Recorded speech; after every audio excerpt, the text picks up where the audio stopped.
Hi everyone, you're welcome to my YouTube channel. My name is Nosemj, and if you're a first time viewer here, thank you for taking out time to watch this video. And to all of my current and new subscribers, I just want to say I love you. And thank you so much for subscribing to my channel. So today guys, I'm going to talk to you about how to migrate to the United Kingdom as a registered midwife. Yeah, so if you're a registered midwife, or you know someone that's a registered midwife that needs this information, you need to save this video and send to them, or invite them to this channel so that they can learn what to do and what not to do. Okay, so today I'm going to share with you how to become a registered midwife in the United Kingdom, and I'm also going to share with you the list of hospitals that are currently recruiting midwives in the United Kingdom with full sponsorship. Most of the hospitals I will be giving to you will sponsor your trip all the way to the UK. So if this sounds interesting to you, all you need to do is to keep watching this video.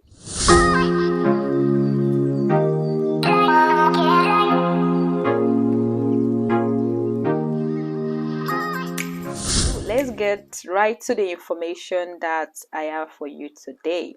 Okay, so the first thing I need you to know is either you're a registered midwife with degree or diploma, either your midwifery was for a year, 18 months, 3 years, you can practice in the UK as a registered midwife. In the United Kingdom, midwives have autonomy to practice on their own. So it doesn't matter if you don't have a background in nursing or whatever. They are on their own. There's a specialty on its own that is independent of whether you have a background in nursing or not. And I'm also aware that in some countries like Nigeria, for instance, there are people who are just registered midwives, and some of them have gotten in touch with me and like, don't you ever have something for us? Oh, can we know? Don't any country want us? This and that. They're so confused. Some of them are even started, registering for nursing, because they're like, it seems that nobody wants midwives, and there's this passive attitude like, okay, nobody wants midwives, let's just let's go do nursing again. And no, the important thing about all of this journey is looking for information. You should never be lazy to look for information. People giving you information, right? They don't have a computerized head for information. Yeah, how do you think they get this information? They seek. Is that how we go through websites or we speak to people? So it's not like I was born with all this information. I read. I have to go out and read so that I can provide information. One of the reasons why this channel is existing, or this channel exists, is to give out information, because I know how difficult it was for myself when I was trying to migrate to the United Kingdom and there was not enough information to support.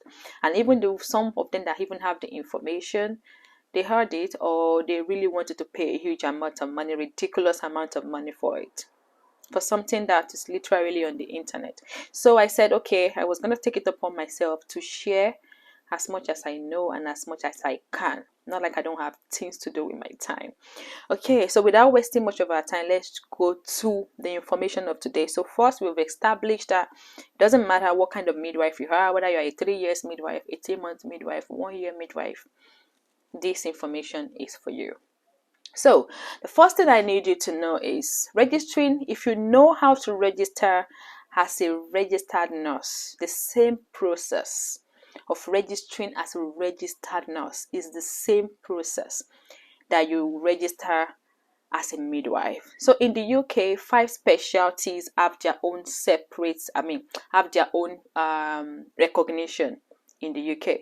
That's midwives, right? Mental health nursing, adult general registered nurse or adult registered general nurse,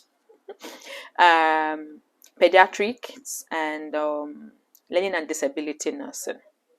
These 5 you can register if you're trained as any of the 5. Okay, so the only difference in all of this registration is the test of competence 1 and test of competence 2. The test of competence, other requirements are the same. Okay, the all steps, the fee, every other thing is the same.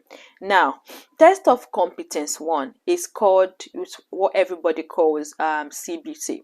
That's the computer based test. Okay, and then test of competence two is the objective structured clinical examination that everyone calls husky, okay, which you will have to come and take in the United Kingdom. You need to be in the UK to take test of competence too. Okay, so these two exams, if you're registering as a midwife, your own CBT will be in midwifery. So it makes sense that you're a registered midwife, you know what you're doing, you're more comfortable practicing as a midwife, then you go for it. Okay, your OSCE also, your questions will be midwifery based. Everything that it will set up for you will be midwifery based. If you're a mental health nurse, it will be mental health based. You get how it works now.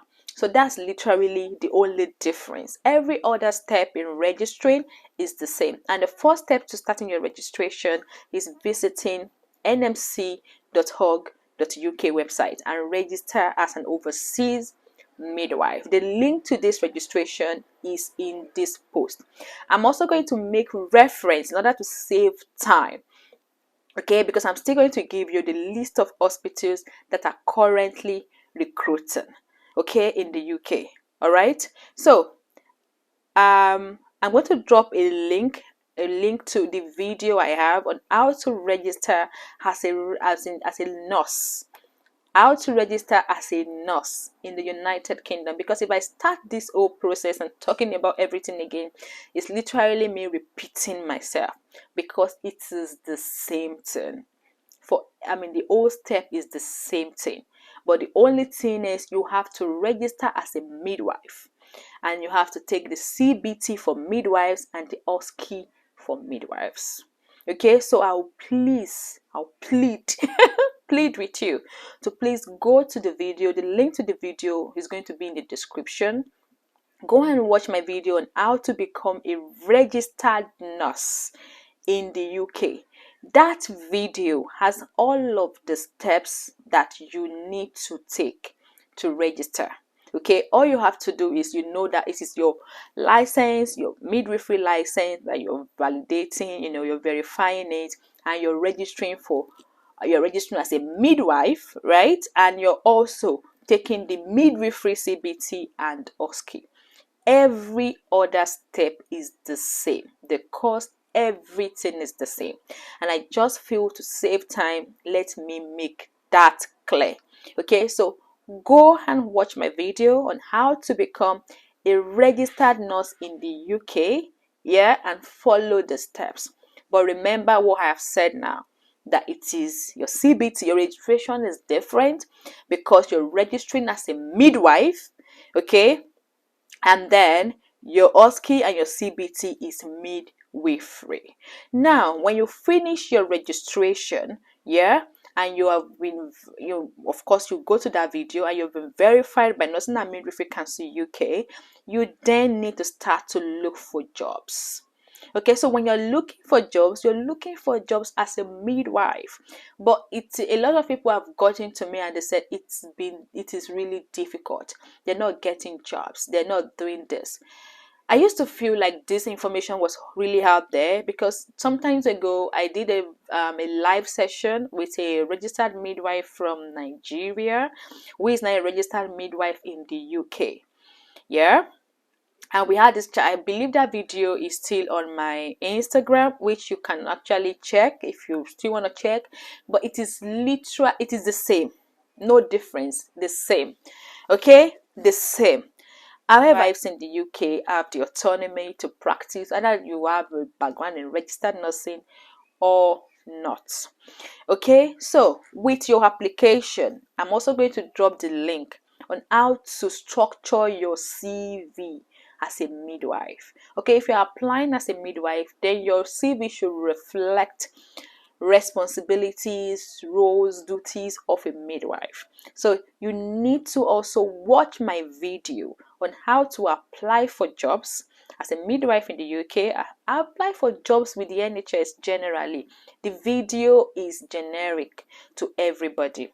Okay, when you're applying, every application always have their own unique job description or values of the hospitals that you need to go through in order to make your application successful. So again, I'll refer you to that video. Okay, now let me go to the list of hospitals that are currently recruiting. Most of these hospitals that I'm about to give you will sponsor your trip all the way to the UK, okay, as a midwife. It is very important. See, getting a job in the UK now has become so challenging that and so competitive that you need to come out with your A game. Like, you need to come out straight, like correct rather. You need to come correct. Okay? It's either you come correct or you go home. So you really need to know what you're doing. Okay, so you don't just, that application, getting a slot is a lot, and you don't want to miss that one slot that you get. Okay, so it's really key that you do things right. Okay, so the first hospital I have here, the link to apply for this job, I'm going to drop it so that you can go ahead and apply for the jobs. So let's go to this. Ooh, right. So the first hospital I have here is University Hospital of Leicester. I don't know how to call this. Some of the locations in the UK, I don't know how to call them, but well, you see it. Yeah. The second is Dorset County Hospital NHS. Yeah. The third, Nottingham University Hospital. The fourth is South Essex Hospital. The fifth, East Kent Hospitals University. The sixth is Mid and South Essex NHS Foundation. The seventh, East Sussex Healthcare NHS Trust. The eighth, Royal Berkshire NHS. The ninth, Sandwell and West Birmingham NHS. The 10th is Tameside and Glossop Integrated Care NHS Foundation Trust. 11th is Royal Cornwall Hospitals NHS. And the 12th is Calderdale and Hudderfield NHS Trust. 13th is Berkshire, Havering and Redbridge University Hospitals. 14th, Northern Lincolnshire and Goole or Goole. 15, Salisbury NHS. 16th, Bedfordshire Hospitals NHS. 17 is Torbay and South Devon NHS Trust. 18 is Stockpot NHS Trust. 19 is North and Hartlepool NHS. And the 20th one is University Hospitals of Derby and Burton NHS Trust. 20 hospitals. These hospitals are currently recruiting with a certificate of sponsorship for you to migrate to the UK either alone or with your family. So please, all of these applications will close in August. Most of them at the end of August. So it's really important that you start to apply. Wake up and apply every day. I always share new updates, or if I see more hospitals recruiting, the first place I might share it maybe on my Instagram because it's quick for me to access. Okay, I just make these videos because I need to make certain things clear. Okay, so if you still got any question after this video, please feel free to drop it in the comment section, or drop it in my comment section on Instagram, or send me an Instagram DM and we can discuss it. I hope that you found this video useful, and do not forget to subscribe to this channel if you're yet to subscribe, and don't forget to invite somebody. Enjoy the rest of your day. Bye.